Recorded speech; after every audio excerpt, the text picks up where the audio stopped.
नमस्ते विद्यार्थियों, आपकी हिंदी अध्यापिका मैं किरण प्रियर आप सबका हार्दिक स्वागत करती हूँ।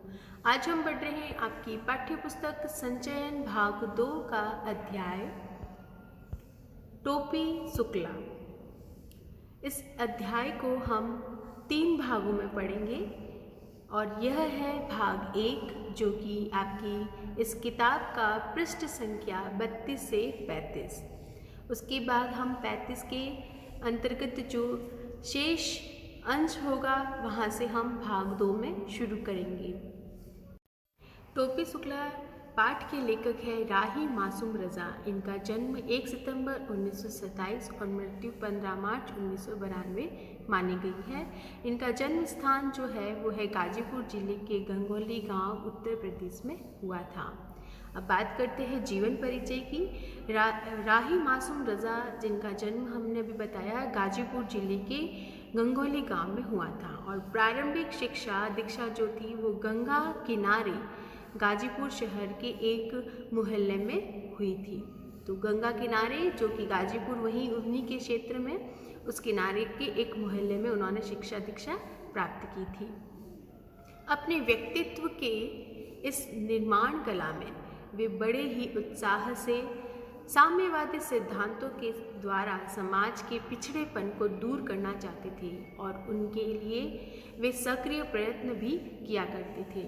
यानी उनके जीवन का जो लक्ष्य था, जो उनका कार्य था, वो साम्यवादी सिद्धांतों को पूरा करना था, जिससे समाज के जो पिछड़ा वर्ग है या समाज के जो दृष्टिकोण बुरे प्रवृत्ति के हैं, समाज जिस नज़रिए से अपने आप को पीछे छोड़ चुका है, उन सारे मुद्दों को बाहर निकालते थे और उनको उस समाज के पिछड़ेपन की इस समस्या को दूर करना चाहते थे। तो उनके जो भी व्यक्तित्व के इस निर्माण कला में, यानी उन्होंने जो अपना व्यक्तित्व इसमें निभाया, तो उसमें उन्होंने समाज के पिछड़ेपन को दूर किया है और इसके लिए वह बहुत ही कार्यरत रहे हैं। उन्होंने सक्रिय प्रयत्न भी किया है। वे अपनी साहित्यिक गतिविधियों के साथ साथ फिल्मों के लिए भी लिखते थे। इन साहित्यिक रचनाओं के साथ साथ वो फिल्मों के लिए भी लिखा करते थे, जो उनकी जीविका का प्रश्न बन गया था, यानी उनके जीवन जीने की या आमदनी का एक जरिया बन गया था। राही राष्ट्रतावादी व्यक्ति थे और अपनी धर्मनिरपेक्ष राष्ट्रीय दृष्टिकोण के कारण अत्यंत लोकप्रिय हो गए थे। उनके इस दृष्टिकोण से लोग उनको पसंद करने लग गए थे। अब देखते हैं उनकी रचनाएं। उनके जो उपन्यास हैं उनके नाम हैं आधा गांव, दिल एक सादा कागज़, ओस की बूंद, हिम्मत जौनपुरी, कटरा भी आरजू, टोपी शुक्ला, सीन। तो ये उपन्यास के नाम यहाँ पर बताए हैं। अब बात करते हैं उनकी जीवनी के बारे में, यानी जिससे संबंधित उन्होंने जीवनियाँ लिखी हैं, वो रचनाएं हैं। छोटे आदमी की बड़ी कहानियाँ, उनकी ये सभी कृतियाँ हिंदी में थी, जैसे नीम का पेड़, टोपी शुक्ला और हिम्मत जौनपुरी। तो ये इससे संबंधित क्या है, इनकी जीवनियाँ लिखी गई थी और किस भाषा में? हिंदी में। टोपी शुक्ला कहानी के लेखक राही मासूम रज़ा है। इस कहानी के माध्यम से लेखक बचपन की बात करता है। बचपन में बच्चे को जहाँ से अपनापन और प्यार मिलता है वह वही रहना चाहता है। यानी कुल मिलाकर टोपी शुक्ला जो कहानी है वो बच्चों से संबंधित है। बच्चे अपने बचपन में जिस तरह से जीवन जीते हैं और क्या बड़ों से उम्मीद रखते हैं, कैसे प्यार वो दूसरों से पाना चाहते हैं, वो सारा दृष्टिकोण, वो सारी सीख, वो सारी समझ इस अध्याय में हम पढ़ेंगे। टोपी और इफ़न इस कहानी में दो दोस्त हैं और जिस कहानी का शीर्षक है टोपी शुक्ला। टोपी उस बच्चे का नाम है और इफ़न उसके दोस्त का नाम है। इन दो दोस्तों की ये एक कहानी है जिसका शीर्षक है टोपी शुक्ला। टोपी शुक्ला में जो टोपी है उसके परिवार में कौन कौन है देख लेते हैं। दादी जिसका नाम है सुभद्रा देवी, और पिता जो कि डॉक्टर भृगु नारायण शुक्ला नीले तेल वाले के नाम से जाने गए थे। और उनकी माँ है राम दुलारी, पूर्वी बोली बोलती थी, क्योंकि वो पूर्व की रहने वाली थी इसलिए उनकी बोली पूर्वी थी। जो बड़ा भाई है जिसका नाम है मुन्नी बाबू और छोटा भाई भैरव। एक नौकरानी भी है उसके, तो उस नौकरानी का नाम है सीता। तो ये बात कर रहे हैं हम टोपी के परिवार की। अब बात करते इफ़न के परिवार की। इफ़न के परिवार में जो दादा और परदादा थे वो बहुत प्रसिद्ध मौलवी थे, और उनकी जो परदादी थी जिसका नाम है नमाजी बीवी। दादी जो थी मौलवीन के नाम से जानी जाती थी और वो जमींदार की बेटी थी। उनके अब्बू यानी उनके पिता सैयद मुर्तुज़ा हुसैन जो कि कलेक्टर थे, और अम्मी के अलावा बाजी यानी बड़ी बहन को क्या बताया, बाजी, और छोटी बहन नुसरत शामिल थे। तो ये दोनों बहनें यहाँ पर इस परिवार में इनके साथ थी। अब बात करते हैं टोपी शुक्ला। इफ़न के बारे में कुछ जान लेना इसलिए ज़रूरी है कि इफ़न टोपी का पहला दोस्त था। हम इस कहानी में इफ़न के बारे में जो जानकारी ले रहे हैं वो इसलिए ले रहे हैं क्योंकि टोपी का उसके साथ संबंध है, वो है दोस्ती का। तो इसीलिए इफ़न के बारे में भी इस कहानी में बात हुई है। इस इफ़न को टोपी ने सदा इफ़न कहा। इफ़न ने इसका बुरा माना, परंतु वह इफ़न पुकारने पर बोलता रहा। मतलब वो बुरा मानता है लेकिन फिर भी जब वो उसे इफ़न नाम से पुकारता है तो भी वो सुन लेता है। इसी बोलते रहने में उसकी बढ़ाई थी। जैसे दोस्तों में आपसी प्रेम के दौरान होता है ना, वैसे यही नामों का चक्कर भी अजीब होता है। उर्दू और हिंदी एक ही भाषा हिंदवी के दो नाम हैं, यानी हिंदवी के जो दो नाम हैं वो कौन से हैं, उर्दू और हिंदी, क्योंकि उर्दू और हिंदी हिंदवी से ली गई है। ठीक है, तो परंतु आप खुद देख लीजिए कि नाम बदल जाने से कैसे कैसे घपले हो रहे हैं। नाम कृष्ण हो तो उसे अवतार कहते हैं, और मोहम्मद हो तो पैगंबर कहते हैं। फ़र्क क्या है, सिर्फ और सिर्फ धर्म के नाम का फ़र्क है। अगर वो मुस्लिम के रूप में है तो मुस्लिम में पैगंबर के रूप में वो माना जाता है, और वो हिंदू में धर्म में आया है तो उसे कृष्ण के अवतार के रूप में माना गया है। तो फ़र्क किस चीज़ का है, सिर्फ और सिर्फ जाति या हम कहें धर्म के रूप में उसको अलग अलग रूप दे दिया है। नामों के चक्कर में पड़कर लोग यह भूल गए कि दोनों ही दूध देने वाले जानवर चराया करते थे।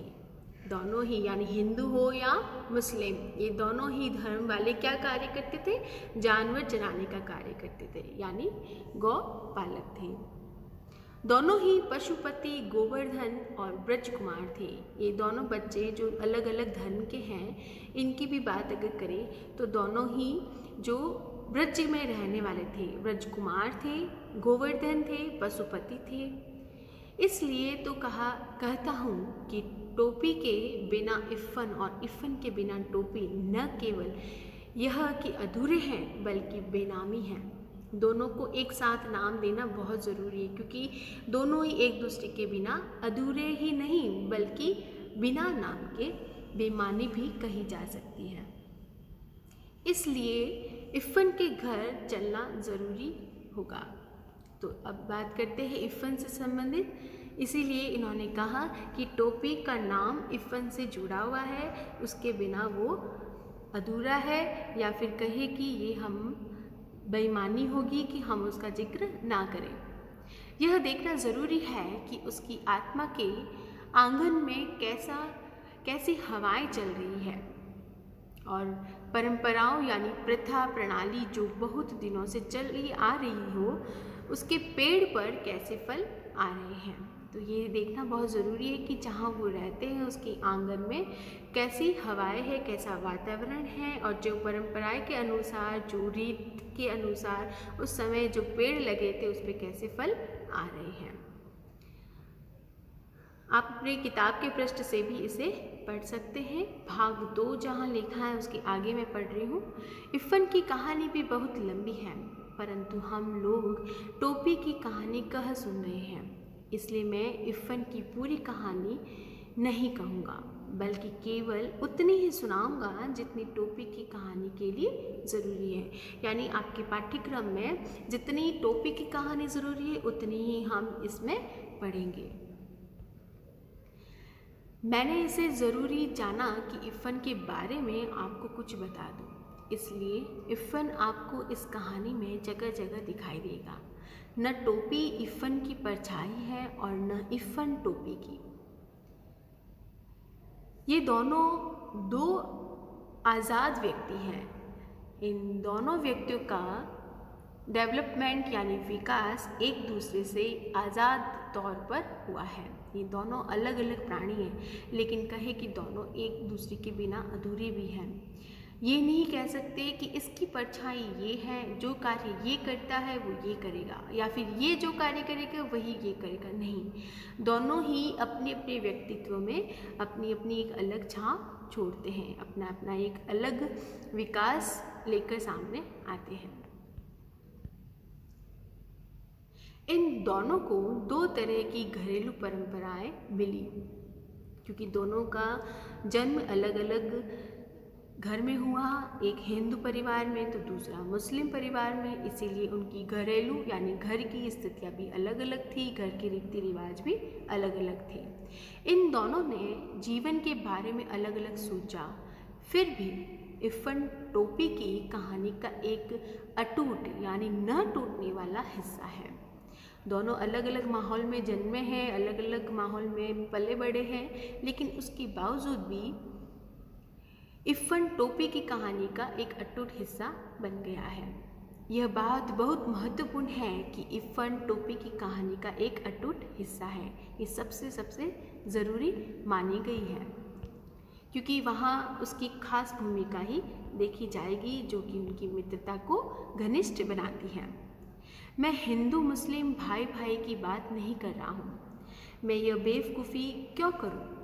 क्या मैं रोज़ अपने बड़े या छोटे भाई से यह कहता हूँ कि हम दोनों भाई भाई हैं? यदि मैं नहीं कहता तो क्या आप कहते हैं? हिंदू मुसलमान अगर भाई भाई हैं तो कहने की ज़रूरत नहीं है। यदि नहीं है तो कहने से क्या फ़र्क पड़ेगा? मुझे कोई चुनाव तो लड़ना नहीं है। ये सारी बात लेखक कह रहा है, जो कि उनके बारे में कहानी को विस्तार दे रहा है। मैं तो एक कथाकार हूँ और एक कथा सुना रहा हूँ। मैं टोपी और इफ़न की बात कर रहा हूँ। ये इस कहानी के दो चरित्र हैं। चरित्र समझो, ऐसे व्यक्तित्व कैरेक्टर में आए हैं जिनके बारे में यहाँ पर इस कहानी में जिक्र हुआ है। एक का नाम बलभद्र नारायण शुक्ला है और दूसरे का नाम सैयद जरगाम मुर्तुज़ा है। एक को टोपी कहा जाता है तो दूसरे को इफ़न। तो समझ गए हैं आपके निकनेम इनके क्या होंगे। एक का नाम टोपी है, दूसरे का इफ़न। लेकिन पूरा नाम अगर आपसे पूछे तो आप बताएंगे टोपी का नाम है बलभद्र नारायण शुक्ला और इफ़न का नाम है सैयद जरगाम मुर्तुज़ा। इफ़न के दादा और परदादा बहुत प्रसिद्ध मौलवी थे। काफिरों के देश में पैदा हुए, काफिरों के देश में मरे। यानी उनके बारे में बता रहे दादा दादी के बारे में, जो कि काफिरों के देश में ही पैदा और वहीं उनका अंतिम संस्कार हुआ। परंतु वसीयत यानी जो कि उनकी मृत्यु के बाद जो उनकी जायदाद है, संपत्ति है, वो उनके बेटे को मिल जाती है। तो वो वसीयत जो है वो करके मरे कि लाश वो उन्होंने वसीयत में ये बात बताई कि जो उनकी लाश है वो करबला इस्लाम का एक पवित्र स्थान है, वहाँ पर ले जाई जाए। उनकी अम्मा ने इस देश में एक सांस तक न ली। उनकी जो आत्मा थी तो जब वो मर गए थे तो वो चाहते थे कि उनकी लाश को करबला ले जाना चाहिए था, ताकि उनकी जो आत्मा है वो शांति प्राप्त कर सके, और अगर नहीं ले जाई जाएगी तो उनकी आत्मा शांत नहीं होगी। उस खानदान में जो पहला हिंदुस्तानी बच्चा पैदा हुआ वह बढ़कर इफ़न का बाप हुआ। क्या कहा इसमें कि उनकी दादा दादी के बाद जो इफ़न के पिताजी हैं उनकी बात कर रहे हैं। तो हिंदुस्तानी जो बच्चा पहला पैदा हुआ वो इफ़न का बाप था। जब इफ़न के पिता सैयद मुर्तुज़ा हुसैन, पिताजी का नाम बताएं सैयद मुर्तुज़ा हुसैन, मरे तो उन्होंने यह वसीयत नहीं की कि उनकी लाश करबला यानी इस्लाम के जगह पर ले जाई जाए। उन्होंने ये वसीयत नहीं लिखी थी। वह एक हिंदुस्तानी कब्रिस्तान में दफन किए गए। अब दादाजी की बात थी जो कि करबला में दफनाई जाने की बात करते थे, लेकिन उनके पिताजी ने जो कि पहले हिंदुस्तानी थे इसीलिए उन्होंने ये वसीयत नहीं की थी और उनकी लाश को हिंदुस्तानी कब्रिस्तान में दफनाया गया। इफ़न की परदादी वो भी बड़ी नमाजी थी। नमाजी मतलब नियमित रूप से नमाज पढ़ने वाले को कहते हैं नमाजी, और वो उनकी बीवी थी। ठीक है, तो करबला, नजफ, खुरासान, काजमैन और जाने कहाँ की यात्रा वह कर आई थी, परंतु जब कोई घर से जाने लगता तो वह दरवाजे पर पानी का एक घड़ा ज़रूर रखवाती और मांस का सदका यानी एक टोटका होता है जो कि उसको भी बहुत जरूर रूप से उतरवाती थी, यानी उसके ऊपर से नज़र की तरह वो उसे उतार कर रख लेती थी। कब? जब वो घर से जाती थी तो दरवाजे पर एक पानी का लोटा रखवाती थी और उससे नज़र उतरा कर रख लेती थी। तो ये उसका एक नियम था जो कि इतनी सारी जगह पर वो यात्रा कर चुकी थी। इफ़न की दादी भी नमाज रोज़े की पाबंद थी, यानी वो पंजुल थी कि समय समय पर नमाज और रोज़े रखे। परंतु जब इकलौते बेटे को चेचक एक संक्रामक बीमारी है, रोग है, तो जो चेचक था वो उसके बेटे को लग गया था, यानी इफ़न के पिता को लग गया था। तो वह चारपाई के पास एक टांग पर खड़ी हुई और बोली, माता मौरे बच्चे को माफ़ कर दियो। वो थी मोमडन, लेकिन वो हिंदू धर्म के अनुसार चेचक के रूप में जब वो बीमारी हुई तो उस परंपरा के अनुसार वो माता से यानी देवी माता से वो माफ़ी मांग रही थी। पूरब की रहने वाली थी और 9 या 10 बरस की थी जब वो ब्याह कर लखनऊ आई थी। उसकी बात बता रहे कि जब वो 9 या 10 बरस की थी तो उसे ब्याह कर लखनऊ लाया गया, परंतु जब तक जिंदा रही तब तक वो पूर्वी भाषा ही बोलती थी, क्योंकि वो पूर्व की रहने वाली थी इसलिए उसको पूर्वी भाषा अपनी मुख जुबानी पर आती थी। तो जिंदा रहने तक वो पूर्वी बोलती थी। किसकी बात करें? इफ़न की दादी की बात हो रही है। लखनऊ की उर्दू ससुराली थी, यानी जब वो लखनऊ आई तो उसका जो ससुराल था वो उर्दू वाला था, क्योंकि वहाँ पर सारे जने उर्दू भाषा बोलते थे। वह तो मायके की भाषा को गले लगाए रही, यानी उसने अपने दिल में मायके की भाषा जो कि कौन सी थी? पूर्वी भाषा थी, तो उसने अपनी प्रिय बना ली थी पूर्वी भाषा, और लेकिन ससुराल में उर्दू भाषा बोली जा रही थी, क्योंकि इस भाषा के सिवाय इधर उधर कोई ऐसा नहीं था जो उनके दिल की बात समझता था, क्योंकि उसको अपनी उस भाषा से लगाव हो गया था, प्रेम हो गया था, इसीलिए वो उसको छोड़ नहीं पाती थी। जब बेटे की शादी के दिन आए तो गाने बजाने के लिए उनका दिल फड़का, क्योंकि वो हिंदू परिवार से थी, लेकिन मौलवी के घर गाना बजाना भला कैसे हो सकता था। बेचारी दिल महसूस कर रह गई। हाँ, इफ़न की छठी यानी जब उसके जन्म के छठे दिन का समय आया तब उन्होंने जी भरकर जश्न यानी उत्सव मनाया था। बात यह थी कि इफ़न अपने दादा के मरने के बाद पैदा हुआ था। मर्दों और औरतों के इस फ़र्क को ध्यान में रखना ज़रूरी था, क्योंकि इस बात को ध्यान में रखे बगैर इफ़न की आत्मा का नाक नक्शा यानी उसका रंग रूप समझ में नहीं आ रहा था। इफ़न की दादी किसी मौलवी की बेटी नहीं थी, बल्कि एक जमींदार की बेटी थी। दूध घी खाती हुई आई थी, परंतु लखनऊ आकर वह उस दही के लिए भी तरस गई थी जो घी पिलाई हुई काली हांडियों में असामियों के यहाँ से आया करता था। कौन? वो दही असामियों के यहाँ से काली हांडी भर भर के उसके पास आया करता था और वो लखनऊ आकर उस घी के लिए तरस गई थी। बस मायके जाती तो लपड़ सपड़ जी भर खा लेती थी। लखनऊ आते ही उन्हें फिर मौलवीन बन जाना पड़ा। अपने मियाँ से उन्हें यही तो एक शिकायत थी कि वक्त देखे न मौका, बस मौलवी ही बने रहते थे।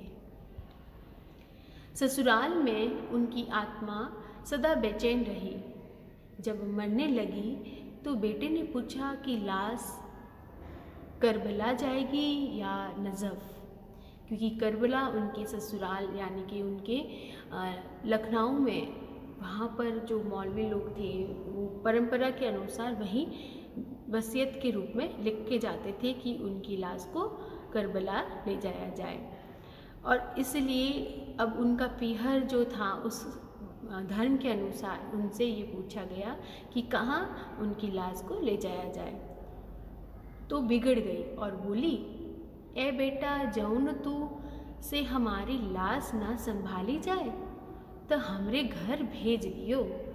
वो इस प्रकार से उनसे कहा कि अगर तुम लोगों से मेरी लाश नहीं संभली जाती तो तुम मेरे घर पे मेरी लाश को भेज देना। मौत सिर पर थी, इसलिए उन्हें यह याद नहीं रह गया कि अब घर कहाँ है। घर वाले कराची में हैं और घर कांस्टोडियट यानी जिस संपत्ति पर किसी का मालकीना हक न हो उसका संरक्षण करने वाला विभाग, उस विभाग का यहाँ पर नाम है कंस्टोडियन। वहाँ पर उनके बारे में उनको खबर नहीं थी, तो जो घर था वो वहाँ का हो चुका था। मरते वक्त किसी को ऐसी छोटी छोटी बातें भला कैसे याद रह सकती थी, क्योंकि वो अब अंतिम स्तर पर थी।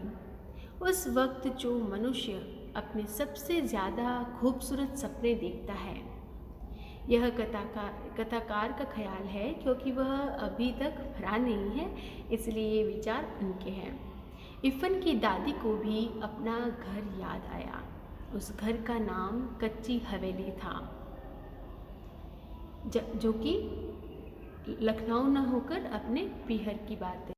कच्ची इसलिए कि वह मिट्टी की बनी थी। उन्हें दशहरी आम का वह बीजू पेड़ याद आया। बीजू पेड़ मतलब आम की गुठली से उगाया गया आम का पेड़, ठीक है, जो उन्होंने अपने हाथों से लगाया था और जो उन्हीं की तरह बूढ़ा हो चुका था। यानी वो पेड़ जब वो बचपन में थे तब अपने हाथों से उसकी गुठली को लगाया था ज़मीन में, और उसी की उम्र के साथ साथ वो पेड़ भी बड़ा हो गया था, और वो जब बूढ़ी हुई तो वो पेड़ भी उस समय बूढ़ा था।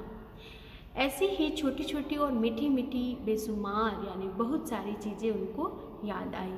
वह इन चीज़ों को छोड़कर भला करबला या नजफ़ कैसे जा सकती थी, यानी अंतिम समय में वो मर कैसे सकती थी, ये बात यहाँ पर बताई है। बनारस के यानी वह बनारस के फातमैन में दफन की गई, क्योंकि मुर्तुज़ा हुसैन की पोस्टिंग उन दिनों वहाँ थी। कहाँ पर? फातमैन की जगह पर। इसीलिए उनको फातमैन में दफन कर दिया गया था, क्योंकि बनारस उनके बेटे की पोस्टिंग हो गई थी। इफ़न स्कूल गया हुआ था। अब उन दिनों की बात यहाँ शुरू हो रही है जब उनको वहाँ पर दफनाया गया था, और इफ़न जो था वो उस समय स्कूल गया था। बनारस की बात चल रही है, ठीक है। नौकर ने आकर खबर दी कि बीवी का देहांत हो गया। इफ़न की दादी बीवी कही जाती है, ठीक है। तो बीवी यहाँ नाम आए तो आप क्या समझेंगे? वो इफ़न की दादी है। इफ़न तब चौथे में पढ़ता था और टोपी से उसकी मुलाकात हो चुकी थी। बनारस में जब उसको स्कूल भेजा गया तो वो चौथी कक्षा में था, और वहाँ पर टोपी नाम के उस दोस्त से उसकी दोस्ती हो गई थी, मुलाकात हो गई थी। इफ़न को अपनी दादी से बड़ा प्यार था। प्यार तो उससे अपने अब्बू, अपनी अम्मी, अपनी बाजी यानी बड़ी बहन और छोटी बहन जो कि नुज़हत से भी हो गया था। परंतु दादी ने वह ज़रा ज़्यादा प्यार किया करता था। किससे? दादी से उन सबसे ज़्यादा प्यार करता था।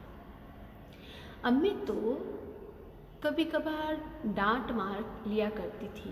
बाजी का भी यही हाल था। अब्बू भी कभी कभार घर को कचहरी यानी न्यायालय समझकर फैसला सुनाने लगते थे। इस प्रकार से वो सबसे कहीं न कहीं डरता था। उसकी मनमर्जी नहीं चल पाती थी। नुज़हत को जब मौका मिलता उसकी कॉपियों पर तस्वीरें बनाने लगती थी। किसकी? इफ़न की कॉपी पर वो तस्वीरें बनाने लग जाया करती थी। बस एक दादी ही थी जिन्होंने कभी उसका दिल नहीं दुखाया। वह रात को भी उसे बरहाम डाकू, अनार परी, 12 बुर्ज, अमीर हमजा, गुलब कावली, हातिम ताई, पंचफुल्ला रानी की कहानियाँ सुनाया करती थी। सोता है संसार, जागता है पाक परवरदिगार। पाक यानी पवित्र। आँखों की देखी नहीं कहती, कानों की सुनी कहती हूँ कि एक मुल्क यानी एक देश में एक बादशाह रहा।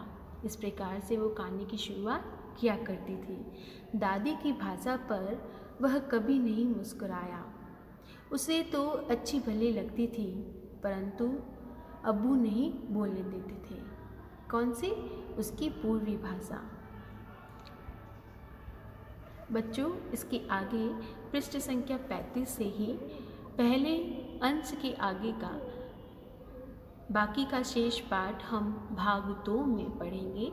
आप इसे ध्यानपूर्वक पढ़िएगा, स्वयं अपनी किताब से एक बार पढ़ें और इस वीडियो को भी ध्यानपूर्वक समझें। फिर मिलते हम अगले वीडियो में। तब तक खुश रहे, स्वस्थ रहे, मस्त रहे।